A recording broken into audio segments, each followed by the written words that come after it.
I see some kids in the audience. We'll try to not traumatize them, but there is some things that we're going to talk about tonight that are, I need to be candid with you about the dangers that your children are facing. I spent 27 years with the FBI. 22 of those years have been here in Idaho. The last 7 years of my career, I was the supervisor for the FBI for the 34 southern counties in Idaho. Most of my career I've spent in working either drugs, organized crime, gangs, or violent crime, and that includes what we call persons crimes, which are what we're talking about tonight, crimes against children. And so, as I speak with you tonight, the first line says this is a reality-based presentation, and what I mean by that is I'm not a child psychologist, I'm a law enforcement officer. And I have spent at least 14 years of my career in assignments where I have personally dealt with child predators. I've arrested a lot of child predators. I've interviewed and talked with a lot of child predators. I've talked with a lot of their victims. I've seen how they perpetrate their crimes. I've seen how they take advantage of your children. And so that's the basis of me talking with you tonight. It's based on coming up on 28 years of experience in this field. Secondly, as Kelly said, this presentation is not to have you run out of here and say you're never letting your kids leave the house. It's about knowledge and empowerment. You'll leave here tonight with some great tools that you can enact in your home to help protect your children. And you have some excellent presenters that will follow me. Lastly, before we really get started in the specifics, we need to have a clear understanding of your children's capabilities and vulnerabilities. How many of you think that if your child was being sexually abused, they would tell you? One? Okay. You'd be very surprised at how reluctant children are to disclose that kind of a thing. I was involved in a case last fall. A 14-year-old girl was being abused by her grandfather, who lived in the home with her and her parents. That abuse went on for over 9 months. Now, that young lady knew that when she revealed what was happening, her family, as she knew it, doesn't exist anymore. So let's not give our kids too much credit in terms of these things we're talking about tonight and how they navigate what's happening in their lives. I'm telling you right now, whether they're a teenager or whether they're a young child, they are vulnerable. And all too often, as I deal with victims and perpetrators, I see parents who have given their child far too much credit in terms of what they think their child can handle and what they think their child will do in response to the challenges they face. So let's be realistic there. We've got to be involved and provide them with the skills and abilities to navigate what's happening in their lives. So what I'd like to do is kind of, I have just 3 short parts of this presentation. The first is going to deal with young children, pre-teens, and the dangers that they face. And then the second piece will be the dangers that our teenage children face. And then the third piece is a little bit about mental health and wellness and some tips that you can take away in terms of resiliency. How do we help our children become a little stronger, a little more capable of managing what's going on in their lives? So, dangers to young children. What's your greatest fear as a parent with young children? Kidnapping, I've heard that, okay? I don't know if I have a laser pointer. The missing child poster. For me, I remember July 27, 2021 pretty well. That's when I responded to the Michael Vaughn case in Fruitland, Idaho. He's been missing for coming up on 600 days. Okay? As a parent, I have 4 children. That is your nightmare scenario, right? And so as parents with our young children, we worry about the extreme. Stranger abduction of children gets a lot of media attention, but it's a very rare event. It's a devastating event, but it's a very rare event. So we spend a lot of time focusing on the event that's the least likely to take place in our young children's lives. But the key question is, to whom do we give control of our children? So we won't let them go play outside, and we worry about stranger danger, but we have no issue dropping them off for a sleepover at their friend's house. And the minute that you do that, you've just given your child to someone else. I had a coworker with the FBI, and that was the exact scenario that his daughter faced. Really good friends in the cul-de-sac. Hey, sleepovers are fine. And his daughter became a victim of a sexual predator that existed in that home that nobody knew about. So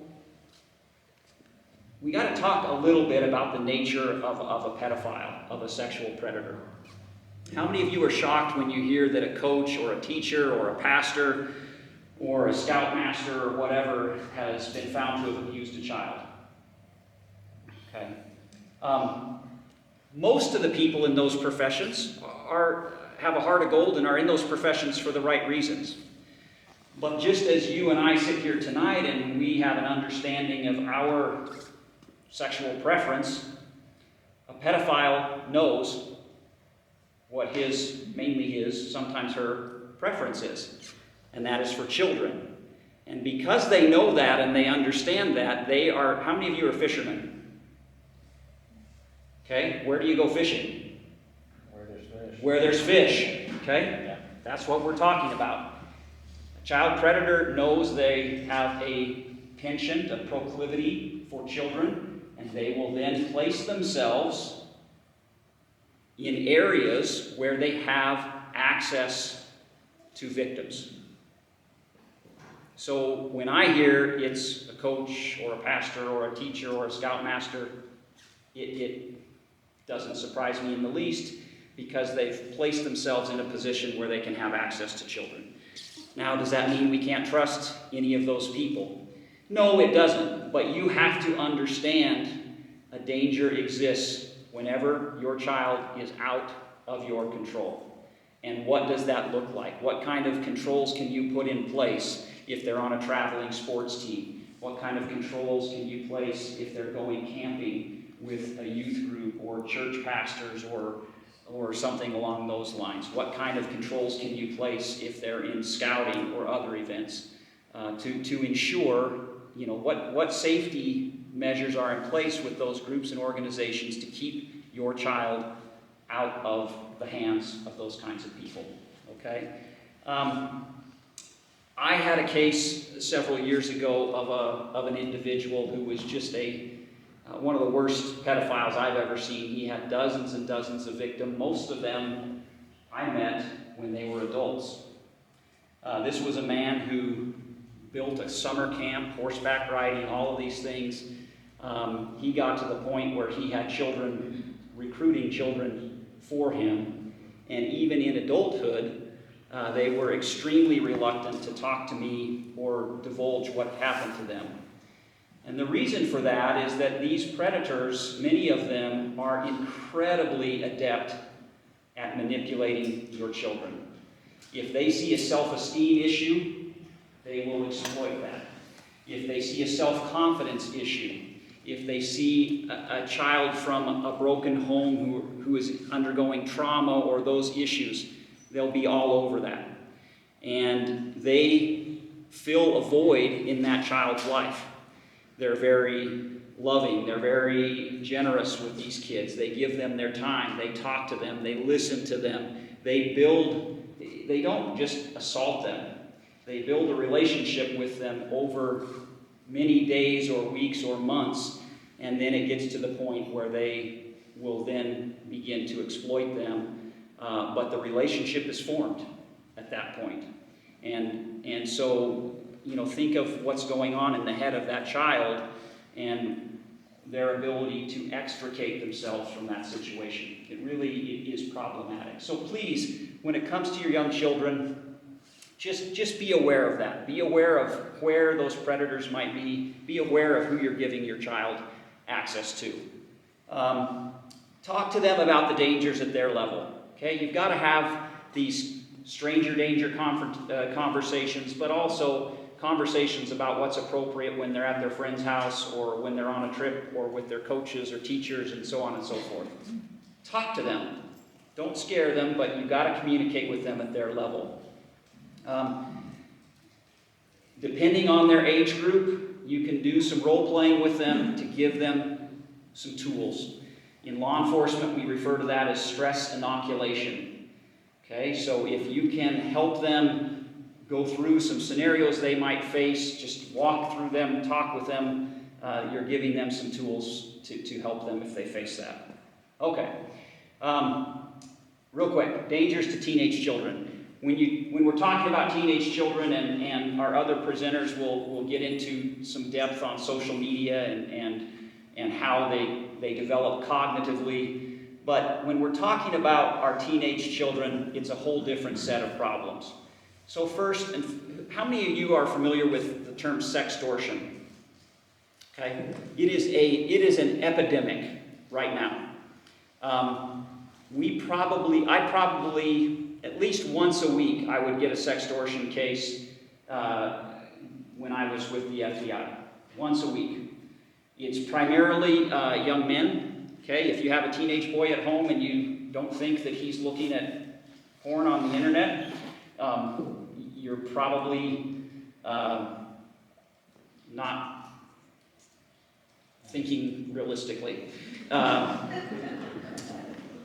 Okay, so that's an awkward conversation, right? But the fact of the matter is, what we're seeing is we see groups, they're international groups on the Ivory Coast and other places overseas, and they are trolling the internet for young men and young women. They pose as a member of the opposite sex. They develop a relationship. They get them to send an explicit picture, and then the next thing you know, they get an email saying, hey, if you don't pay me, and they know they're dealing with kids, so it's usually $300, $500, $800, and they begin to extort them.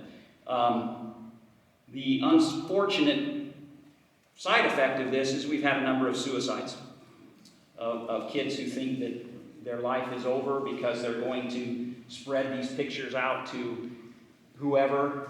So have that conversation with your kid, that don't ever take that photo. It's not who you think it is. Regardless of what you're doing, don't do that. It's everywhere today. So you've got to be careful of that. We also have what we call travelers. Travelers are people who spend a lot of time online and develop relationships with teenage kids, and they think they're in love, and then these people will travel to meet them, and it's a horrible situation. That's a little less common, but it's not uncommon, and we see it in law enforcement pretty frequently. So just understand there are people out there who, I saw one statistic that if your kid is in a chat room, there's a 100% chance they are talking at some point that there's a 100% chance there's a sexual predator in that chat room. So evaluate how worthwhile it is for them to be in these chat rooms. I don't care if it's your church stuff, if it's online, they're there, no matter where the kids are. I want to talk a little bit, with your daughters, teenage daughters. Date rape and sexual assault is, again, extremely common. These are conversations you need to have with your daughters. Okay. The statistics for sexual assault for women are astounding. They're very high. And so you need to have some candid conversations with them, and you need to be careful of who they're with and what they're doing. Real quick, since we're talking about safety of children, drugs. The war on drugs started in, I think, 1960. President Kennedy or Nixon, one of those, made up that phrase. We're losing, if you don't know that. We're 60 years into this. There are more drugs on the street now than there ever have been. The prices are the lowest they ever have been, and the drugs are the deadliest they ever have been. How many of you are familiar with fentanyl? Okay. Fentanyl mainly comes from China. It goes to Mexico. It's pressed in pill mills, and it comes here in both powder form, but a lot of times it's a pill. It's meant to mimic a pharmaceutical. They're small blue pills. They also have what they call rainbow fentanyl, which is multicolored pills. Estimates are about 4 in 10 of those pills have a lethal dose. Okay? The number of drug overdose deaths in our country right now is astronomical. We're at over 100,000 deaths a year. It used to be motor vehicle accidents was the highest cause of death. We far surpassed motor vehicle accidents a couple of years ago. So just keep in mind that, again, if your kid's at a party or wants to experiment, they're playing roulette, Russian roulette with these pills. They're just incredibly deadly, and they're everywhere. Just a couple of years ago here in this region, we didn't see it very much. Now we see tens of thousands of them all the time. Okay? That doesn't negate the dangers of the other drugs that are out there, but be aware of that. Fentanyl is really, really bad. Other social situations. How many of you have heard of the drug Rohypnol? A couple of them. How about gamma hydroxybutyrate? What is it? Yeah, GHB. So Rohypnol and GHB are both date rape drugs. They're odorless, colorless. So if your daughters are at a party, they got to be careful of who's handing them a drink. I've worked a number of cases, rape cases, where that's what happened. And they will make the individual black out, and that's more older high school, college, but it's out there, it exists, be aware of it. Solutions. Open communication with your kids. I think if you talk with your kids about the dangers that are out there, you're taking a massive step forward in protecting them. Okay?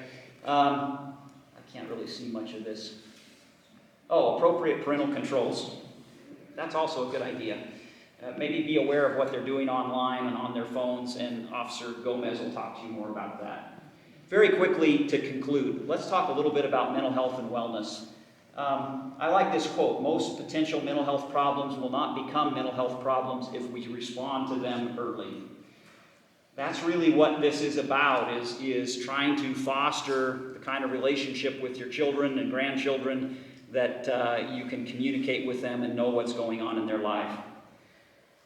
The American Psychological Association published an article that had these 10 suggestions for developing resiliency. And I won't really comment on all of them, but these are things that you can do with your children to help them navigate the obstacles they're facing. They want you to make connections or help your children make those social connections, to be engaged. Helping others. Now that may sound surprising, but what they found is that helping others empowers your children. They feel they have a sense of control in doing something positive and proactive. So if there are appropriate volunteer activities, that builds your child's self-esteem and resilience. Maintain a daily routine. The point there is that our children need structure in their lives.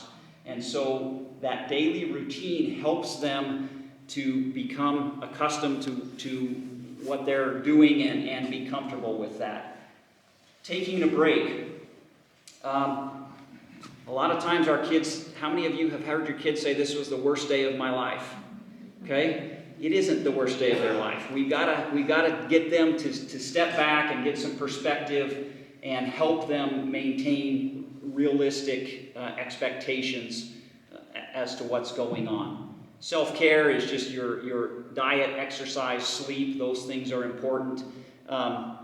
Goal setting, that's fairly self-evident. Positive self-view. Help them recognize those things that they've done and the accomplishments that they've made. Give them that confidence in their ability to overcome the obstacles they may face. Keep things in perspective and maintain a hopeful outlook. Look for opportunities for self-discovery. What they're talking about there is when your child is having a tough time, help them recognize that they're growing through that and that they have the ability to overcome and accomplish things. So they felt that if you'll focus on those things, that your child will be more resilient and able to manage all of these things that are in their lives. In middle school, they really wanted just to focus on what a transition that is from grade school and the different social groups and issues that may leave them feeling lonely and confused. And so, again, they just want you to pay attention to helping your child make that adjustment. When it comes to high school, there's a lot of uncertainty, even with our older children. And so, obviously, emotions can be very volatile. You've got all kinds of hormonal issues going on. But they encourage, and this will tie into the next presenter, to take what they call news breaks. That means getting away from the television, getting away from social media, getting away from those things that are so prevalent in their lives. And I'll end with this. Whatever good things we build end up building us. That's the whole point of Kelly's program. That's the whole point of our presentation tonight. We'll be available for questions afterwards. But I hope, mine's kind of the worst presentation. But this is what's out there. This has been my life for the past many years, and it's just heartbreaking to sit in an interview of one of these children who's been victimized and to see the havoc that wreaks in their lives. And so much of that can be avoided if we as parents and as a community will take appropriate measures to safeguard our children.